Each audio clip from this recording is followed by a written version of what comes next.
Hello guys, welcome back to another blog. So guys, आज हम लोग के गांव की तरफ जो है छठ पूजा का तैयारी चलने वाला है।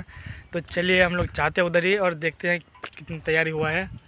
जैसे हम यहाँ पे आके देखे तो बच्चे नदी में नहा रहे थे और छठ पूजा का भी अच्छा तैयारी चल रहा था। तो इसीलिए हम थोड़ी देर वहाँ पे रुक के फिर वापस आ गए मार्केट, क्योंकि मम्मी बोली थी वापस आते टाइम मछली लेके आना। और जब घर आए तो देखे कि गाँव के बच्चे मछली पकड़ रहे हैं।